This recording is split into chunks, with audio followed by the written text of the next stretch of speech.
ఉదయకాల ప్రార్థన. అద్వితీయుడా, ఆరాధ్యనీయుడా, ఆలోచనకర్త, బలవంతుడగు దేవా, మీకే స్తోత్రాలు నాయనా, స్తుతులు, వందనాలు చెల్లిస్తున్నాము. గడిచిపోయినటువంటి రాత్రి కాలమంతను కూడా తండ్రి మీ కృప చూపించి, మీ కరుణను చూపించి, మీ రెక్కల చాటున మమ్మల్ని భద్రపరిచి, మీ యొక్క అగ్ని కంచె మా అందరి గృహాల చుట్టూ ఏర్పరిచి అయా రాత్రంతా కాపాడారు. ఈ ఉదయకాలాన్ని అనేకులు చూడలేక గతించిపోయినప్పటికీ అల్పులము, అయోగ్యులము అయ్యున్న మా అందరినీ జ్ఞాపకం చేసుకొని మరొక ప్రశస్తమైన దినమును మాకు బహుమానముగా అందజేశారు.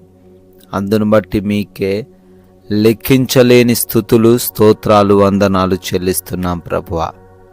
ఎస్ లార్డ్, మేలు చేయుగోరువాడు ఉపయుక్తమైన క్రియ చేయును, కీడు చేయుగోరువానికి కీడే మూడును అని సామెతల గ్రంథం 11వ అధ్యాయము 27వ వచనం ద్వారా ఆయన మీరు జ్ఞాపకం చేస్తున్నారు. అవునయ్యా, ఈ రోజున మేము మీ బిడ్డలుగా మేలు మాత్రమే చేయుటకు సహాయము దయచేయండి. కీడు అనే ఆలోచన ఏ బిడ్డకు రాకుండా వారిని తండ్రి మీరే నడిపించండి. ఎవరైతే తండ్రి కీడు చేయాలని ఆశ కలిగి ఉన్నారో, ఎవరైతే మీ బిడ్డలైన వారికి అపాయము కలిగించాలనుకుంటున్నారో వారికి ఆ కీడే మీదికి వస్తుందని సెలవిస్తున్నారు నాయన. అయ్యా, మేమైతే మీ బిడ్డలంగా, మీ సాక్షులంగా, అయ్యా మీరు ఎన్నుకున్నటువంటి వ్యక్తులంగా ఉన్న మేమందరము కూడా అయా మంచి చేస్తూ, మేలు చేస్తూ, ముందుకు సాగుతూ మీ ద్వారా ఆశీర్వదింపబడే కృపా సహాయము దయచేయండి నాయన.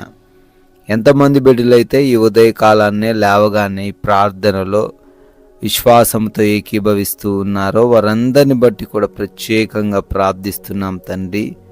మీ కృపా సహాయం వారందరికీ దయచేయండి.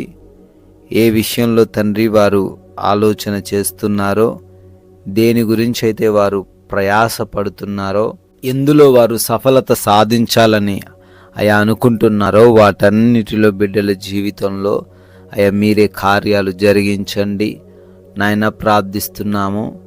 ఈ రోజున చేస్తున్న పనులను మీకు అప్పగిస్తున్నాము. ప్రతి పనిని కూడా నూరంతలుగా ఆశీర్వదించండి, దీవించండి. ఎవరు కూడా వారి పనుల్లో ఆగిపోయే వారిగా ఉండకుండా, ఏ కష్టాలు, ఏ నష్టాలు, ఎటువంటి ప్రతికూలతలు వచ్చినా ముందుకు సాగే మనోనిబ్బరమును దయచేయండి. జ్ఞానం, తెలివి అన్నినీ అనుగ్రహించండి ప్రభువా. ఆటంకంగా ఉన్న, అడ్డుగా ఉన్న ప్రతి అడ్డుగోడను తొలగించండి తండ్రి. అయా, ఆగిపోయిన పనులు కూడా పునరుద్ధరించబడే కృప దయచేయండి. ఈరోజు నూతనమైన కార్యాలు జరుపుకుంటున్నారు, వాటిల్లో వారికి దీవెనలు దయచేయండి ప్రభువా నాయనా. అదేవిధంగా ఈ రోజున ప్రయాణాలను కూడా మీకు అప్పగిస్తున్నాం. మా ప్రతి ప్రయాణమును క్షేమముగా మార్చండి తండ్రి. ఏ బిడ్డకు ఏ అపాయము, ఏ ప్రమాదము, ఏ సమస్య ఎదురు కాకుండా కృప చూపించండి. అయా, ఎంత క్షేమంగా అయితే వెళ్ళి ఉన్నారో అదే క్షేమంతో మరలా ప్రాంతాలు చేర్చబడుటకు, గృహాలు చేర్చబడుటకు కృప దయచేయండి ప్రభువా. అయా, ఎగ్జామ్స్ అని, ఇంటర్వ్యూస్ అని వెళ్తున్నారు. జ్ఞానమును, వివేచను, జ్ఞాపక శక్తిని వారికి అనుగ్రహించండి. క్వాలిఫై అవ్వులాగున, సెలెక్ట్ అవ్వులాగున, అనుకున్న రిజల్ట్స్ పొందుకొనులాగున సహాయము దయచేయండి. అయా, ఈ రోజున మా మాటలు, మా క్రియలు, మా ప్రవర్తన సమస్తాన్ని మీకు అప్పగిస్తున్నామయ్యా. మేమెవరము మీ నామాన్ని అవమానపరిచే విధమైన క్రియలు కలిగి లేకుండా మీ యొక్క వాక్య జ్ఞానమును ఇచ్చి నడిపించండి తండ్రి. అయా, హాస్పిటల్స్కి వెళ్తున్నారు. రిపోర్ట్స్, డెలివరీస్, చెకప్స్, ఆపరేషన్స్ అన్నీ కూడా అయా బిడ్డలకు అనుకూలంగా మార్చండి.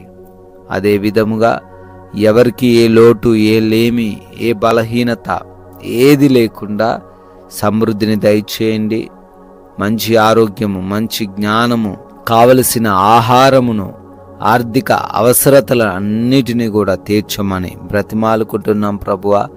మీరు ఇచ్చిన సమయాన్ని సద్వినియోగపరుచుకుంటూ అపవాది వేస్తున్న ఏ చిక్కుల్లో, ఎటువంటి ఉచ్చుల్లో ఎవ్వరూ పడిపోకుండా సమాధానముతో ఒకరినొకరు అర్థం చేసుకుని ప్రేమతో సహిస్తూ క్షమిస్తూ ఈ రోజున ప్రశాంతముగా జీవించే కృప ప్రతి ఒక్కరికి దయచేయమని, మీ కృపను బట్టి బర్త్డేలు, యానివర్సరీలు సెలబ్రేట్ చేసుకుంటూ ఉన్నారు. వారిని, వారి కుటుంబాలను దీవించండి, ఆశీర్వదించండి. మేము కొందరికైనా మీ యొక్క వాక్యాన్ని ప్రచురపరిచి రాజ్య వ్యాప్తిలో మా వంతులుగా పాలిభాగస్తులయ్యే ధన్యత మాకును అనుగ్రహించమని యేసుక్రీస్తు వారి జీవము కలిగిన నామంలో ఈ ప్రార్థనను అడిగి వేడుకొని పొందుకొని ఉన్నాము తండ్రి. Amen, amen.